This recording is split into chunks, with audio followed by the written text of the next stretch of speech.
বন্ধুরা, আজ 9 জানুয়ারি 2024 এবং মঙ্গলবার চলে এলাম আজকের আবহাওয়ার আপডেট নিয়ে। আচ্ছা, জানিয়ে রাখি, আপনারা তো ভাবছিলেন যে লেপ কাঁথা সোয়েটার ঢুকিয়ে রাখবেন। না, অপেক্ষা করুন, ঠান্ডা আসছে।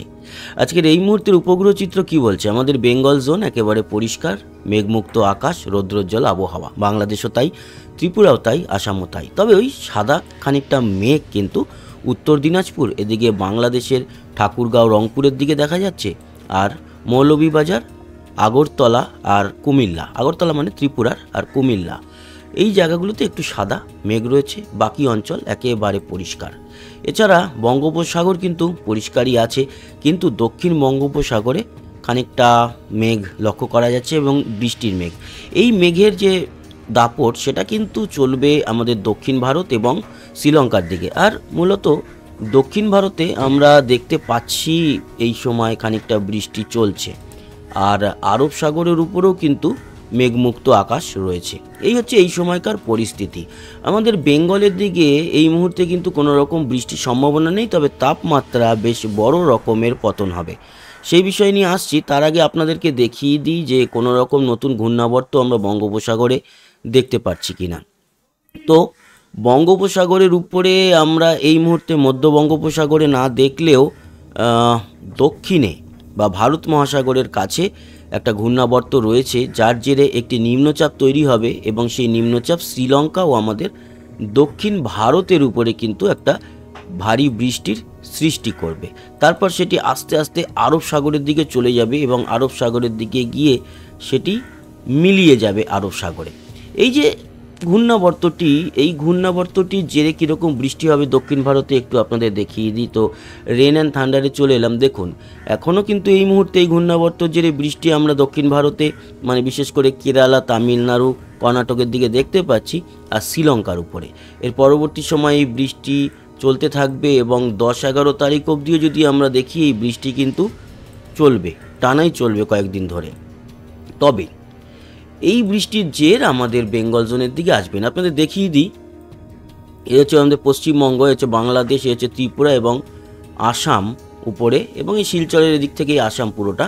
তো এই জায়গাগুলোতে আমরা কিন্তু বৃষ্টি দেখতে পাচ্ছি না আজকে 9 তারিখ। এবং এর পরবর্তী সময়গুলো যদি আমরা একটু প্লাস করে দেখি আমাদের কারসেটটাকে, তাহলে কিন্তু কোনো রকম বৃষ্টি আমরা 13 বা 14 তারিখ অবধিও যদি দেখি আপডেট, তাতে কোনো রকম বৃষ্টির সম্ভাবনা নেই। তার মানে এই মুহূর্তে ঝড় বৃষ্টির সম্ভাবনা থাকেও না আর নেইও।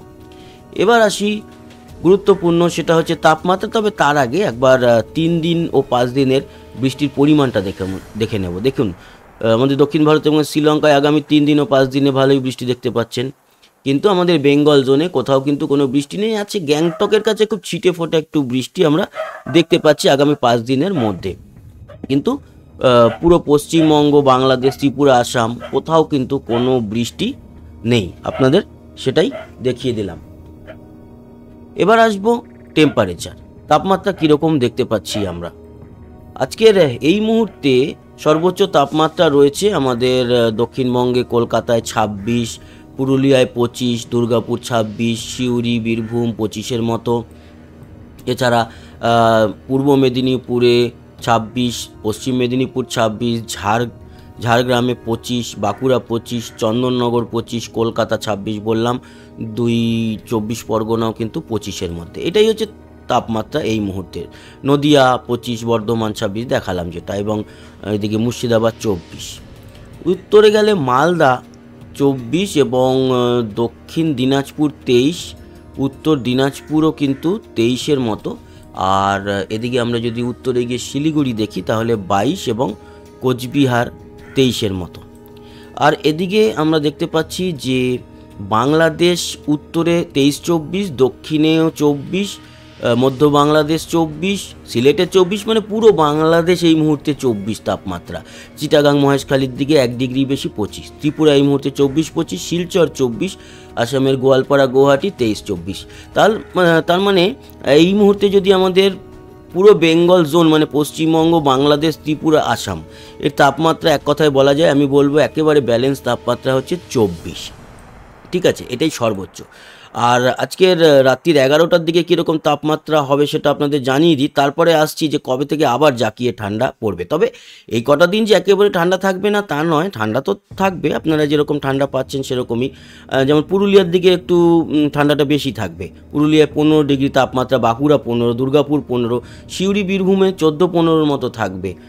এদিকে আমরা মুর্শিদাবাদও দেখতে পাচ্ছি 14 মতো, আবার বর্ধমানের দিকে 15, কলকাতায় কিন্তু বেশি 18, উত্তর ও দক্ষিণ 24 পরগনায় 17-18 মতো তাপমাত্রা থাকবে। আর এদিকে খড়গপুর, আমাদের পূর্ব পশ্চিম মেদিনীপুরে, পূর্ব মেদিনীপুরে 18, পশ্চিম মেদিনীপুরে 16, ঝাড়গ্রাম মোটামুটি 15 মতো। তো এই তাপমাত্রা আজকে রাত্রির দিকে থাকবে দক্ষিণবঙ্গে, উত্তরবঙ্গে মালদায় 14, দক্ষিণ দিনাজপুরে 14, উত্তর দিনাজপুর 13, শিলিগুড়ি 15, কোচবিহার 14, এই হচ্ছে গিয়ে তাপমাত্রা থাকবে। আর বাংলাদেশের উত্তরে 13, একটু কম থাকবে তাপমাত্রা, আবার ঢাকার দিকে 14, কিন্তু যশোর, সাতক্ষীরা, ফরিদপুর এদিকে কিন্তু 15 থেকে 17 মতো থাকবে। আবার সিলেটে 18, কুমিল্লা আবার 14, এদিকে বরিশাল 15, এরকম তাপমাত্রা থাকবে আজকে রাত্রির 11টায়। আর ফটিকচারি উপজেলা, চিটাগাং, মহেশখালীর দিকে 16, ত্রিপুরা 14-15 মধ্যে, শিলচর 15, আসামের গোয়ালপাড়া, গুয়াহাটি 15-16 মধ্যে থাকবে। এই হচ্ছে গিয়ে তাপমাত্রা। এদিকে ডিমাপুর একটু কম থাকবে, ডিমাপুরের দিকটায় যা দেখতে পাচ্ছি 13 মধ্যেই থাকবে ডিমাপুর। তো মোটামুটি 13, 14, 15 মধ্যে তাপমাত্রা দেখতে পেলাম। আমাদের দক্ষিণবঙ্গের কিছু কিছু জেলায় একটু বেশি থাকবে, সেটা হচ্ছে কলকাতা, উত্তর 24 পরগনা, দক্ষিণ 24 পরগনায়।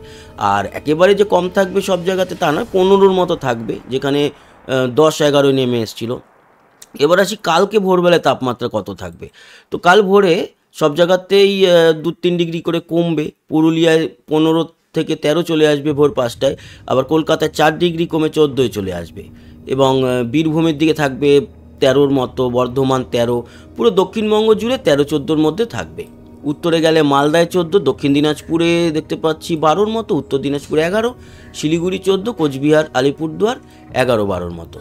এদিকে বাংলাদেশের উত্তরে 12 মতো দেখতে পাচ্ছি, 11-12, মধ্য বাংলাদেশ ঢাকা 14 মতো, সাতক্ষীরা যশোর কমে 12-13 মধ্যে, বরিশাল 15, কুমিল্লা 12, সিলেটের দিকটায় 13, এবং মৌলভীবাজার বা লখাই এই দিকগুলোতে 13 থেকে 15 মধ্যে থাকবে। চিটাগাং, মহেশখালী 15-14 মতো থাকবে। ত্রিপুরা কিন্তু 13-14 মধ্যে থাকবে, শিলচরে একটু কমে 11-12 হয়ে যাবে। অন্যদিকে আসামের গোয়ালপাড়া, গুয়াহাটি 13 মতোই থাকবে। ডিমাপুর 10, ডিমাপুরে কিন্তু ভালো ঠান্ডা থাকছে আমরা দেখতে পাচ্ছি। এই হচ্ছে গিয়ে তাপমাত্রা, পুরোটা দেখালাম যে কীরকম ঠান্ডা থাকবে। এবার আছি 11 তারিখ, মানে আগামীকাল সকালের পর পরশুদিন সকালেও কমে কতটা হবে আমরা দেখে নিই। বাড়বে তাপমাত্রা, পরশুদিন বাড়বে। 11 তারিখে আমরা দেখতে পাচ্ছি যে 18 মতো থাকবে, 16 মতো থাকবে পুরুলিয়া, 18 মতো কলকাতায়, দক্ষিণবঙ্গে তাপমাত্রাটা একটু বেশি থাকবে। আর বাংলাদেশেও কিন্তু 1-2 ডিগ্রি করে বেশি থাকবে, ত্রিপুরাতেও বেশি থাকবে, আসামেও বেশি থাকবে। কিন্তু তারপরে 12 তারিখ থেকে আসবে একটা মোচড়।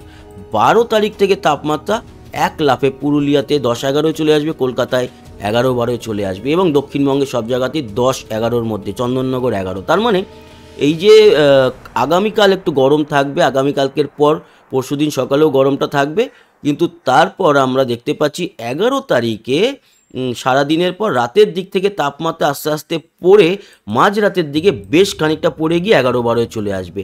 এবং তারপর 13 তারিখে যদি আমরা যাই, 13 তারিখেও কিন্তু 11-12 মধ্যে থাকছে তাপমাত্রা।